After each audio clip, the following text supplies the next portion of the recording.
to wear a high-vis vest means that you become invisible, because we're so used to every group of workers these days wearing high-vis vests, and so we tend to regard them as a sort of badge of office.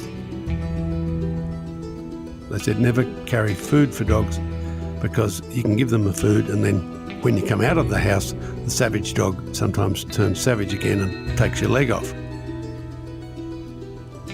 I'm Andrew Rule and this is Life and Crimes.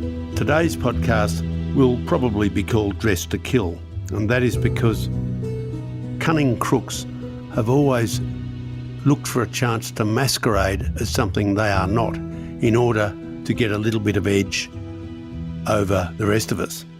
We all know that someone wearing a uniform or someone carrying their tools of trade sort of blends into the scenery. And for instance, the postman becomes invisible because we see the postie in their postie uniform on their postie bike every day and hardly notice them, which means to be a postman would be a very fine thing if you wanted to case a particular building because you were a burglar or a robber, or even, indeed, if you were on the other side of the law and you wanted to watch what was happening in a particular street or watch what people were doing in particular cars. To be the postie on the postie bike would be a very good thing.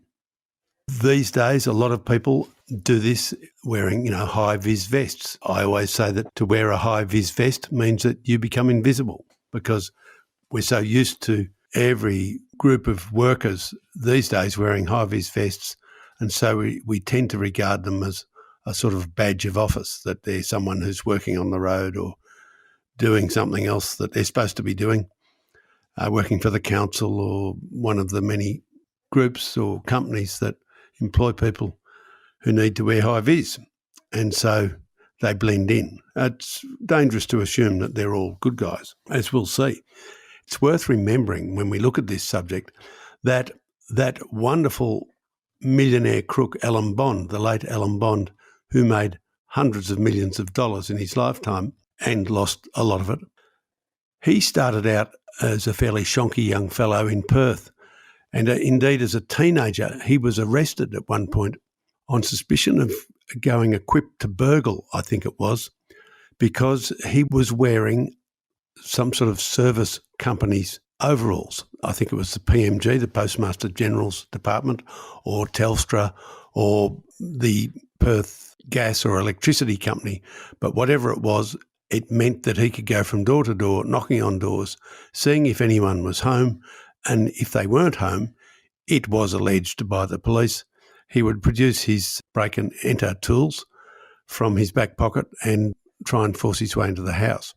And that is an example of how cunning crooks quite often operate.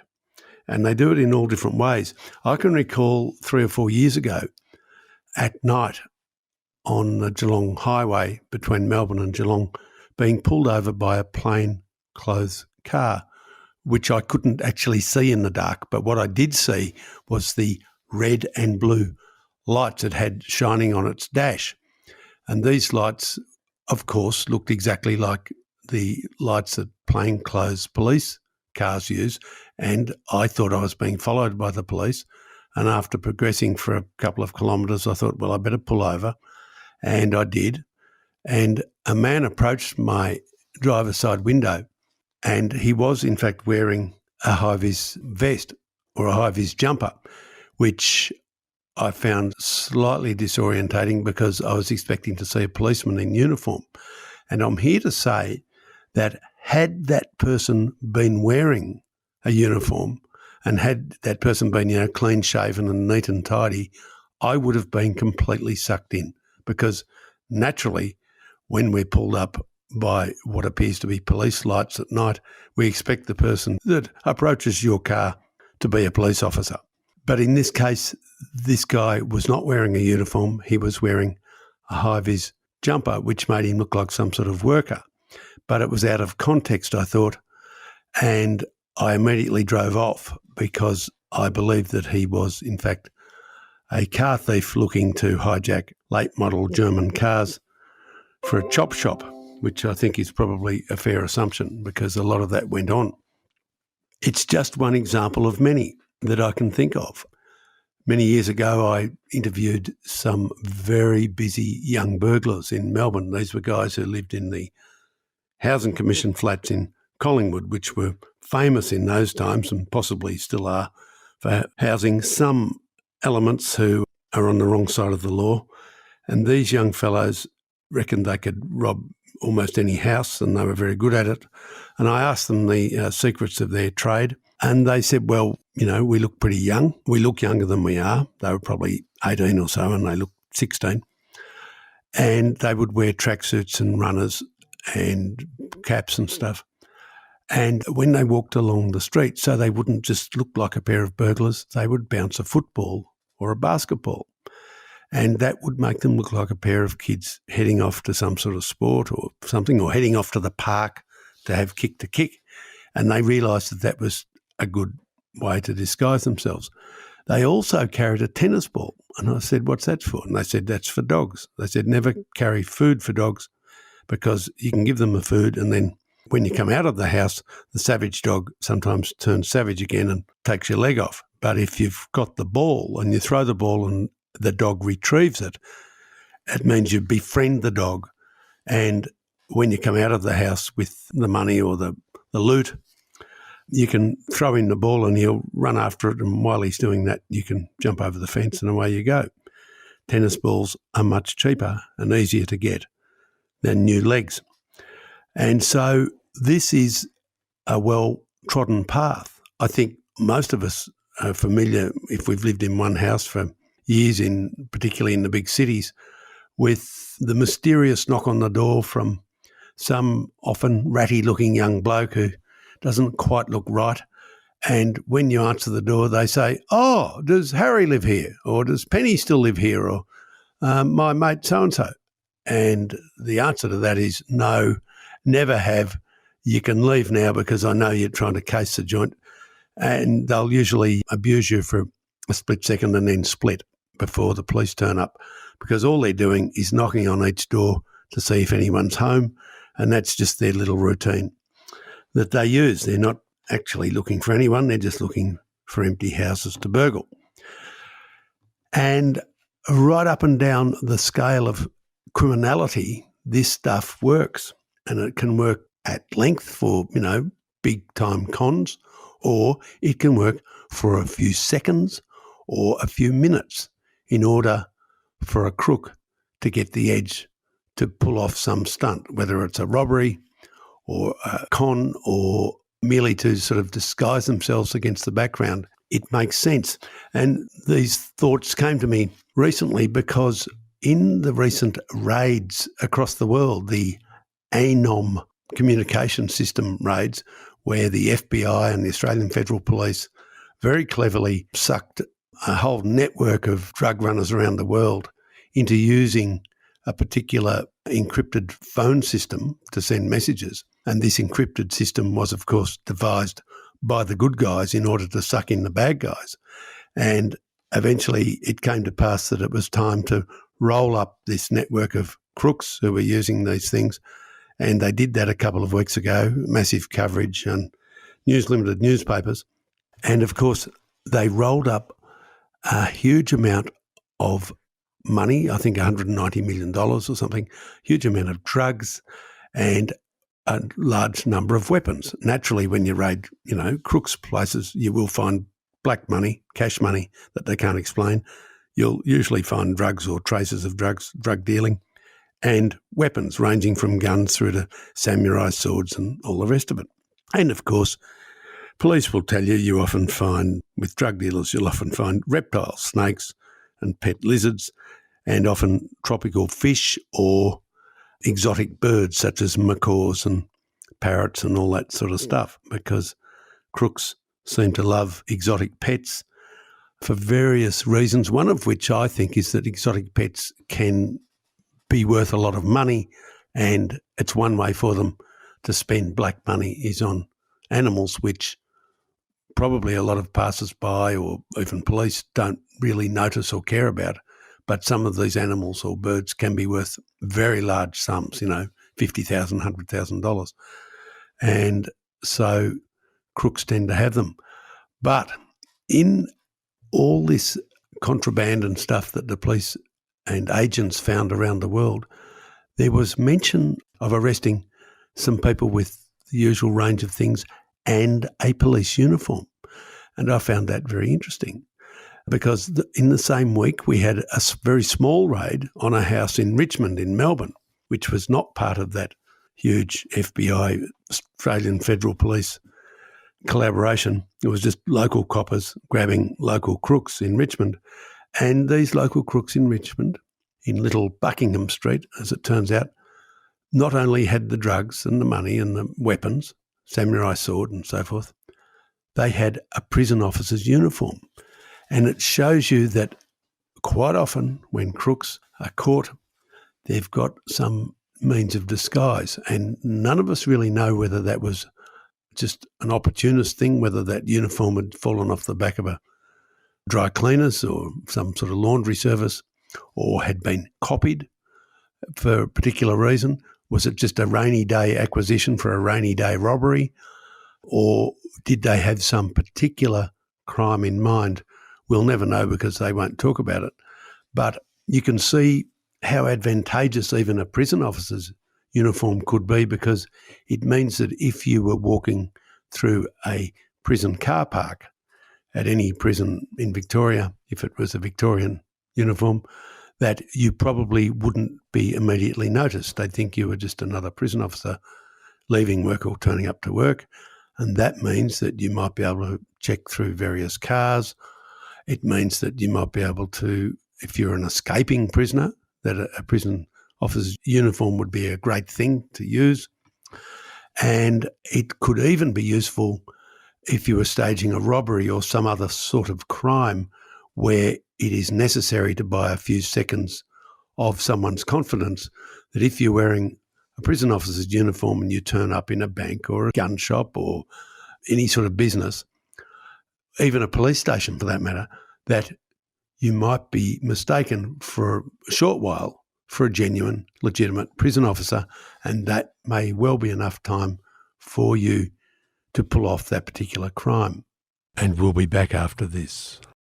At the top of the tree of disguises, I would suggest, are police uniforms, and these have been used to quite some effect, notably in Victoria, by a very bad man who's no longer with us, which is a great thing that he's dead.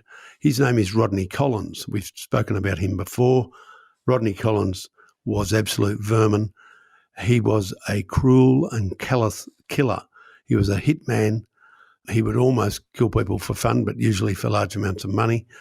And no one is dead sure how many people he's killed, but it could be double figures over his lifetime.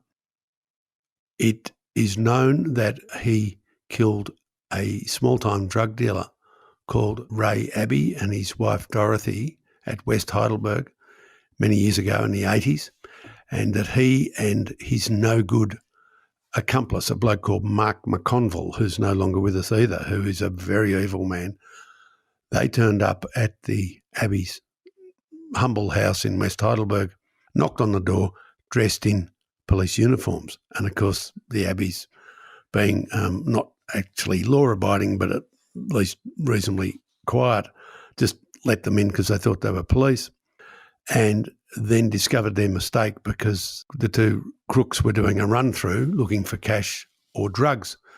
And they took Mr. Abbey out to the back shed and he yelled out the name of Rodney Collins. He recognised him and yelled out, "It's Rodney Collins, it's Rodney Collins." And that was unlucky, really, that he did that, because not only did Rodney Collins shoot him in the head immediately and kill him, but Rodney Collins knew that Abby's wife, Dorothy, would have heard that name.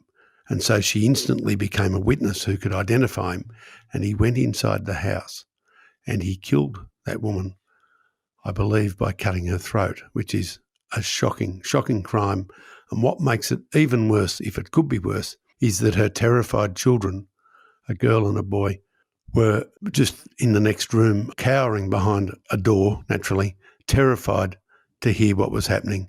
They heard both their parents murdered and grew up knowing that they'd been only a few feet away from the killer. This was one of the examples of how Rodney Collins used police uniforms to gain the confidence of people that he preyed upon. It's widely held that he also killed another couple up at St Andrews, up in outer Melbourne suburbs in the countryside, where he killed a guy called Lucky Chavella and his de facto wife, a lady called MacDonald. Same sort of thing. It appears that they were tied up and tortured and then killed, again looking for money and drugs, which tells you that dealing in drugs is a very dangerous game because you are preyed upon by even worse reptiles than you are yourself. It's widely thought that Rodney Collins on that occasion would also have used police uniforms to gain entry into those people's houses. And once inside the house, of course, could produce a weapon and overpower them.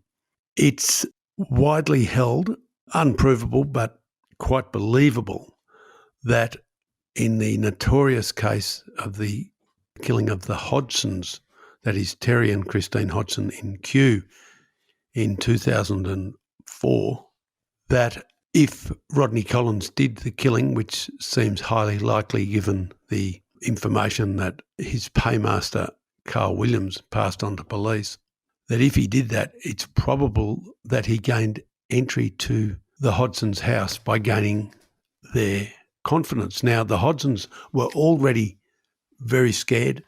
They knew they were in trouble. Well, Terry Hodgson knew he was in trouble because he knew that his name had been leaked as a police informer. He knew that he probably was in danger. Therefore, he would have been very cautious about who he let into his house. He had gone to the trouble of having security cameras, which weren't that good, and a pistol, which he kept around inside the house. But on this occasion, interestingly, the pistol was in the bedroom when Terry Hodgson apparently let the killer into the living room. Now, that would suggest that Terry Hodgson was lulled into a false sense of security, and there's every chance that one reason he would be lulled into that sense of security, and one reason he wouldn't want to be carrying a pistol, is that he thought he was letting a real policeman into the house. That is unprovable, but it's highly likely, and it totally fits the MO, the modus operandi of the late Rodney Collins, one of the most cold-blooded killers we've ever seen. Collins is not the only one to use disguises very effectively. We have discussed once or twice on this podcast the wonderful Richmond heist. When I say wonderful, highly successful Richmond heist, where, as is well known, back in the early 90s, an armoured car full of cash, I think more than $2 million, was robbed by a crew of people posing as a crew of road workers. They were actually really skilled crooks. As our regular listeners will know, they were probably all associated with kickboxing and martial arts. They were fit, tough, cool, clear-thinking crooks, unlike many, not drug users, disciplined, organised. And on this occasion, they were all dressed as road workers, and so they would have on, overalls, which tend to make people look similar. They would have on high-vis vests or similar garments, which tends to make them look similar. They were wearing hard hats and protective eye goggles, which tends to make them look similar. That eye goggles or sunglasses. It means that basically if you see five men dressed like that, you don't tend to see five individuals unless one is hugely tall or hugely fat or very small. You just see five road workers. And that was the effect of the disguise that they used. They had brooms, they had a stop and go sign, they had a concrete cutting saw and various tools. And so no one who saw them setting up before the robbery or even perhaps during the robbery would have noticed anything much out of the ordinary because they just looked like road workers doing their job. And that was the beauty of that disguise. And we'll be back after this to finish our story. One of Australia's greatest escapers and all-round armed robbers, and undoubtedly a killer, was Russell Mad Dog Cox. Russell Mad Dog Cox was neither mad nor was his real name Cox. As we've often said, his real name was Schnitzerling, and he didn't just disguise himself with different names, but with most excellent disguises. In fact, Russell Cox was very intelligent. He was well read for a crook, and he read up on theatre techniques of how to disguise yourself, and he was big on hair dye, on glasses, the effect that different sets of spectacles can have on altering the look of your face, on altering the way you comb your hair or cut your hair so it looks different, and shaving, moustaches, beards, sideboards, all that sort of stuff that can alter a person's look. And Russell Cox was regarded as a master of disguise who really varied quite a lot. He was actually quite a rugged, handsome, sort of fit-looking bloke left to himself, but he could disguise himself to look older or younger and was very good at it. But one of his favourite things was to blend in with the scenery. And when he was casing a large building where there was, a payroll to be knocked off or something like that, maybe a bank even, he liked to use grey dust coats, which was what maintenance people used to use back in the day. Grey dust coat was a bit like the modern day high-vis vest. It made everyone look anonymous and boring and uninteresting, just another maintenance guy. He would enhance this idea by carrying a clipboard and a pencil and maybe a tape measure or something like that, some other prop, and a pair of horn-rimmed glasses on. He might, comb his hair on one side and part it down one side and sort of comb it like your old uncle. And he would generally make himself look not like a tough crook swaggering about, but like some bloke in early middle-aged who was just working along for the gas company or the PMG or whatever it was. And so he would gain entry easily, wander around a building, taking notes on his clipboard, which no one realised were actually notes that he needed to work out how to rob the place efficiently at a later date. And this was one of the marks of genius of Russell Cox, who not only escaped from a high security jail, but was able to stay on the run for 11 years, essentially because he was so good at using disguises and sticking to them and staying in character. He also cultivated routines and discipline, which helped him. He would go running early in the morning, just before dawn, at exactly the time when he knew detectives liked to do their dawn raids. So he'd be out running at the time they did the dawn raids. And although he wouldn't be wearing a lot, he would have some sort of little bum bag or something in which he would carry a pistol. And, of course, he would be accompanied by his trusty dog. The dog's real name was Devil, named after the Phantom, the Phantom's dog in the Phantom comics. But he didn't want to call him Devil in front of anybody because that was a clue to his identity. And so the dog too would have an alias. He was called Butch. This shows you just how good some crooks are at the art of disguise. Thanks for listening. Please comment or rate it on whatever platform you're using. And if you haven't done it already, please subscribe.